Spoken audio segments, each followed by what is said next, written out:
माता सीता ने क्यों दिया गाय, केतकी और फाल्गुन नदी को श्राप? राजा दशरथ के पिंडदान की कथा। राजा दशरथ की मृत्यु के बाद वनवास पर निकले श्री राम, लक्ष्मण और सीता जी ने अपने पिता राजा दशरथ की आत्मा की शांति के लिए पिंडदान करने के लिए गया की फाल्गुन नदी की ओर प्रस्थान किया। लेकिन शुभ समय निकलते देख स्वयं राजा दशरथ की आत्मा ने माता सीता को पिंडदान करने के लिए कहा था। महर्षि वाल्मीकि रचित रामायण की कथा के अनुसार प्रभु श्री राम, लक्ष्मण और माता सीता जब वनवास के लिए गए थे तो राजा दशरथ ने पुत्र वियोग में प्राण त्याग दिए थे। जब यह समाचार प्रभु श्री राम, लक्ष्मण और माता सीता तक पहुंचा तो उन्होंने फाल्गुन नदी की ओर प्रस्थान किया और राजा दशरथ का पिंडदान करने की इच्छा रखते हुए फाल्गु नदी के तट पर पहुँचे। लेकिन नियति ने राजा दशरथ का पिंडदान माता सीता के हाथों करा दिया। साथ ही राजा दशरथ के पिंडदान के बाद एक ऐसी घटना घटी जिसके बाद माता सीता ने 3 को शाप और 1 को वरदान दिया। आइए जानते हैं माता सीता द्वारा राजा दशरथ के पिंडदान की कहानी। श्री राम, लक्ष्मण और माता सीता वनवास के दौरान बिहार के गया में फाल्गु नदी के पास पहुँचे ही थे कि तभी पिंडदान का सामान लेने के लिए राम जी और लक्ष्मण जी नगर में चले गए। माता सीता राम जी और लक्ष्मण जी के वापस आने के इंतजार में बैठी थीं कि अचानक माता सीता को राजा दशरथ की आवाज़ सुनाई दी। माता सीता ने सोचा कि उन्हें अत्यंत पीड़ा के कारण राजा दशरथ की आवाज़ सुनाई दे रही है। लेकिन कुछ पलों बाद उन्हें अनुभव हुआ कि उनके सामने राजा दशरथ की आत्मा खड़ी है। राजा दशरथ ने सीता जी से समय रहते अपना पिंडदान करने के लिए कहा, क्योंकि राजा दशरथ की मृत्यु को काफ़ी समय बीत चुका था। राजा दशरथ की इच्छा सुनकर माता सीता ने कहा कि उनके पुत्रों के होते हुए वे ससुर का पिंडदान कैसे कर सकती हैं। सीता जी की दुविधा समझते हुए दशरथ जी ने कहा, हे सीते, पुत्र वधू भी कुल का एक अटूट हिस्सा होती है। समय निकल जाने पर मुझे मोक्ष नहीं मिल पाएगा, इसलिए मन की भली कामना के साथ मेरा पिंडदान करो। दूसरे लोक से आई राजा दशरथ की आत्मा की बात सुनकर माता सीता ने फाल्गु नदी में खड़े होकर हथेली पर जल लेकर फाल्गु नदी, वहाँ खड़ी गाय, केतकी के फूल और बट वृक्ष को साक्षी मानते हुए राजा दशरथ का पिंडदान किया। राजा दशरथ का पिंडदान करते ही उनकी आत्मा पृथ्वी लोक से पूरी तरह मुक्त हो गई और उन्होंने सीता जी को आशीर्वाद देते हुए परलोक गमन किया। पिंडदान के कुछ देर बाद राम जी और लक्ष्मण जी वापस लौटे। माता सीता ने राजा दशरथ के पिंडदान की पूरी घटना राम जी और लक्ष्मण जी को बताई। राम जी को माता सीता की बात सुनकर बहुत अचंभा हुआ। राम जी की दुविधा समझकर सीता जी ने पिंडदान के चारों साक्षियों से सत्य बताने के लिए कहा। माता सीता की बात सुनकर राजा दशरथ के पिंडदान के 3 साक्षियों को न जाने क्यों एक भय सताने लगा। उन्हें लगा कि अगर वे राम जी से सत्य कहेंगे तो शायद वो उनकी बात पर विश्वास नहीं करेंगे। यह भी संभव है कि एक राजकुल का उत्तराधिकारी कहीं उन्हें दंड न दे दे। इस भय से फाल्गु नदी, गाय और केतकी के फूल की मति का हरण कर लिया। तीनों ने राम जी से पिंडदान की किसी भी घटना को देखने की बात को मना कर दिया। उन्होंने कहा कि उन्होंने सीता जी को किसी का पिंडदान करते हुए नहीं देखा, जबकि बट वृक्ष ने माता सीता द्वारा राजा दशरथ के पिंडदान की बात स्वीकार की।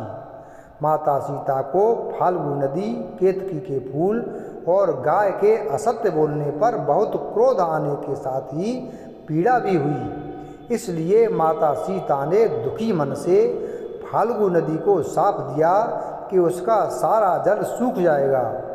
गाय को मनुष्यों का झूठा खाने के लिए अपशप्त कर दिया और केतकी के फूलों को पूजा के लिए वर्जित कर दिया। वहीं बट वृक्ष को सत्य बोलने के लिए लंबी उम्र का वरदान दिया। माता सीता के श्राप और वरदान की बात करें तो आज कलयुग में भी इसका प्रभाव दिखता है। अब आइए जानते हैं कि पिंडदान क्यों और कैसे किया जाता है। क्या कहता है गरुड़ पुराण। पिंडदान हिंदू धर्म में पूर्वजों की आत्मा की शांति और मोक्ष के लिए किया जाने वाला एक महत्वपूर्ण धार्मिक अनुष्ठान होता है। इसका उद्देश्य पितरों की आत्मा को तृप्त करना और उन्हें सुख और मोक्ष प्रदान करना होता है। पिंडदान मुख्य रूप से किसी की मृत्यु के बाद श्राद्ध पक्ष, अमावस्या या पवित्र स्थलों जैसे गया, वाराणसी, प्रयाग आदि में किया जाता है। इस अनुष्ठान में पिंड गोलाकार चावल के लड्डू अर्पित किए जाते हैं जो मृतक की आत्मा का प्रतीक माने जाते हैं। हिंदू धर्म में माता पिता का ऋण बहुत बड़ा माना जाता है। मान्यता है कि पिंडदान करने से यह ऋण उतरता है और व्यक्ति को पितृ से मुक्ति मिलती है। मान्यता है कि पिंडदान करने से मृतक की आत्मा को शांति मिलती है और वह अगले जन्म के लिए मुक्त हो जाती है। ये भी माना जाता है कि पिंडदान करने से मृत पूर्वजों की आत्मा को मोक्ष की प्राप्ति होती है और वह सभी सुखों से परिपूर्ण हो जाती है। मान्यता है कि यदि किसी व्यक्ति की कुंडली में पितृदोष है तो पिंडदान करने से यह दोष दूर हो जाता है।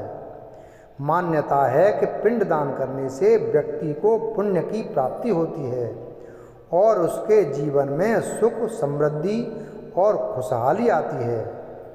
कुल की रक्षा और कल्याण के लिए भी पिंडदान किया जाता है।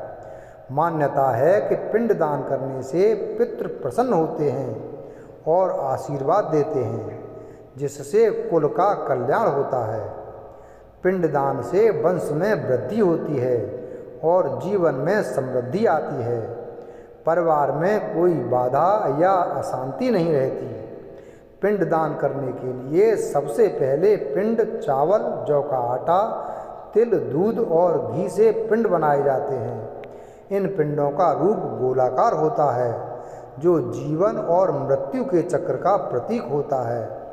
पिंडदान से पहले श्राद्ध कर्म किया जाता है जिसमें पंडित द्वारा विधिवत रूप से मंत्रोच्चार और हवन किया जाता है। इसके माध्यम से पितरों को आवाहन किया जाता है। पिंडदान के दौरान ये पिंड जल, कुशा और तिल के साथ पवित्र स्थान पर अर्पित किए जाते हैं। ऐसा माना जाता है कि ये पिंड पितरों तक पहुँचते हैं और उनकी आत्मा को तृप्ति मिलती है। पिंडदान के साथ तर्पण भी किया जाता है। जल और काले तिल का तर्पण पितरों की आत्मा की शांति के लिए किया जाता है। पिंडदान के बाद ब्राह्मणों को भोजन कराना और दान देना भी अत्यंत महत्वपूर्ण माना जाता है। इसमें अन्न, वस्त्र और दक्षिणा का दान करने की परंपरा है। गरुड़ पुराण में पिंडदान का विशेष उल्लेख मिलता है।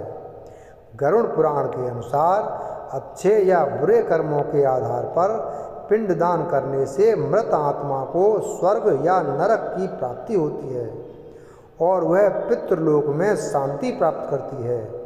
इसे करने से मृतक व्यक्ति की आत्मा की तृप्ति होती है और उनके जन्म मरण के चक्र से मुक्त होने की संभावना भी बढ़ जाती है।